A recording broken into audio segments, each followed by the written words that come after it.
Hi, I'm Debbie Kay with the League of Women Voters of Oregon. The League is a grassroots, nonpartisan organization that has provided voters with unbiased election information since its founding in 1920. Welcome to our video Voters Guide, and welcome Fred Thompson, candidate for U.S. Congress from District 5. How are you today? I'm doing fine, and how are you today? Fine, thank you. Thanks for asking. Would you tell us first what are the boundaries of District 5? Well, it encompasses Clackamas, Marion, Polk, Lincoln, and Tillamook counties, and a little bit of down in Benton County around Corvallis.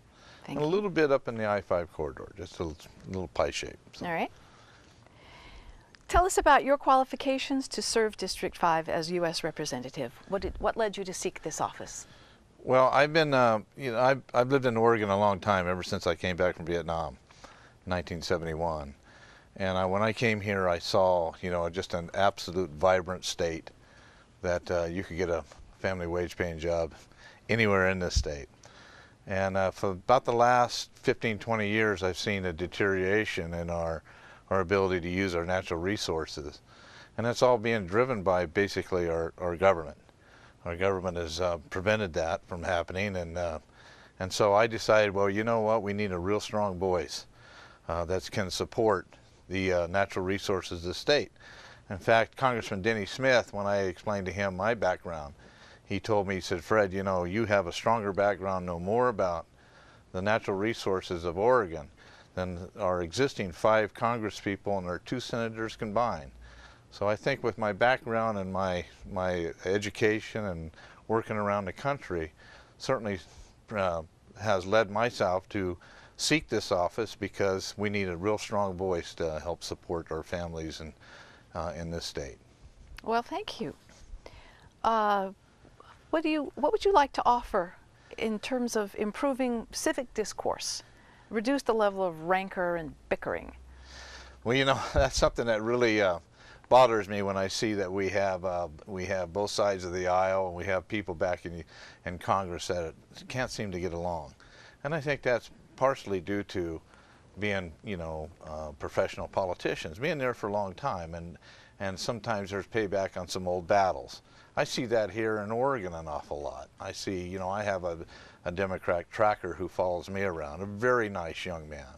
And I see sometimes when I go to a forum, and it's a Republican forum, some people get a little bit irritated that he's there. Well, I stand up for him and say, that's not going to happen. You're going to treat him with respect.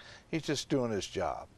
So I think it starts at home. Mm-hmm. I think that we start in our own communities and say, look, we're all Americans here, and we're all trying to solve these problems, and we can't just continually throw things back and forth at one another and then not get the problem solved. So, that I'm tired of that. I really am, and so are the people that I talk to. Understood. Thank you. I wish you well with it. In the Voter's Guide, you wrote about you would fight to restore benefits taken away from seniors who rely on Medicare and Social Security services. Could you amplify that? What exactly was taken away? Well, in 2009, 10, and 11, the COLA increase was taken away from senior citizens. Now, senior citizens rely on their Social Security as part of their retirement benefit or package that they put together. And they looked for those increases also, because their costs go up too. Taxes go up, gas goes up, food goes up. And so they're looking for that 1 or 2 or 3%, that COLA increase. And they didn't get that in 2009, 10, 11. And I think that's wrong. This is an investment that they put forward. They invested in that, and there should be plenty of money in that account. But over the years, that has been dwindled or adhered to by Congress people that have used it basically for their slush fund.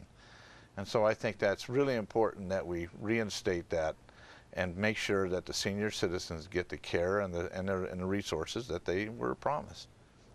They paid for them. They should certainly get them. I understand what you mean. Another thing that you wrote about in your Voter's Guide responses was you described bringing back manufacturing and returning family wage-paying jobs in Oregon, protecting family and health care issues.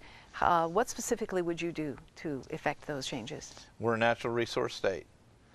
we are the tree growing capital of the world, and that's been my industry for over 25 years. I've worked in Canada, Mexico, all over the United States in the wood products industry and Europe.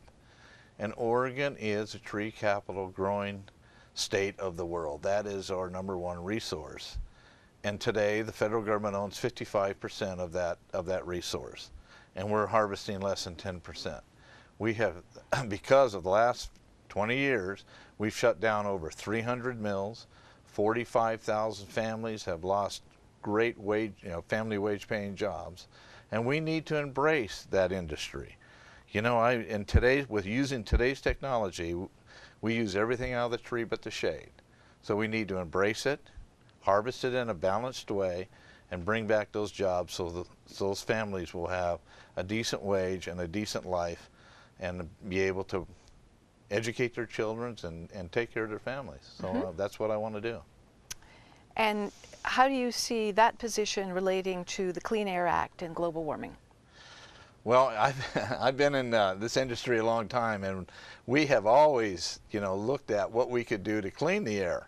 All right, Trees whether it be boilers, whether it be coming off the dryers, whether it be coming off, and we have used regenerative thermal oxidizers, we have used RCOs, we've used wet precipitators. We've used those things to clean the air and to utilize that to have a great environment. We've been doing that for over 35 years. So, that is something that the industry has been doing on its own, but they haven't been taking credit for it. And we need to let people understand exactly that they have been working on that. And as far as global warming goes, I'm not sure that we have enough science yet to tell us whether we have global warming. But I do believe that any time that we can look at reducing our costs and reducing our emissions, it's got to improve our environment. So that's what we've done for my career over 35 years. So I'd like to see some more data on the global warming issue. And what about immigration reform? Is there legislation that you would put forth or support? Well, we're a land of immigrants. And, what's been going on now for too long is that we've been allowing people to come in from our southern borders. Now, I worked in Mexico and I worked in Canada, and I realized that, I had to have the right documentation to work in those particular areas. Our politicians have not been doing their job in that regard. The northern border seems to be okay. We seem to be doing okay, in that area. But the southern border, there's too many people that are coming in. We don't know who they are. And I think that when I grew up on a dairy, my grandfather had immigrants come under the Pasero program, work permits, and they came in. They came every year and they worked. So I think we need to get back to a worker program. E-Verify is another great tool that we can use to make sure that we have the people that are here, we know who they are. So our Congress, our government has absolutely failed us when it comes to our southern borders in the United States, and we just don't know who these people are that are coming in our neighborhood. So we need to address that issue, and I think we need to have a worker permit. The farmers need workers. I've talked to a lot of dairymen that use Hispanic workers. So we need to address that issue and make sure that we have the people here that are paying their taxes and allowing them to get out of the shadows. But our government hasn't addressed that issue, and that's on both parties. They've been delinquent on that. We need to fix that. We have just a little bit of time left. Is there anything that is on the top of your mind that you want to add? Well, this is a very important race that we have coming up here. I think that, we need to get the right people in Washington, D.C. to solve these problems that can work in a collaborative way. I don't care what party you belong to. I don't care what religion you are. I don't care what color your skin is. I don't care what your gender is. We have some serious problems in America, and we need to address those problems, and it's going to take every one of us to sit down at the table and take care of that. That's why I'm running, and that's what I want to do. Thank you. Thank you for joining us today. Thank you for this opportunity.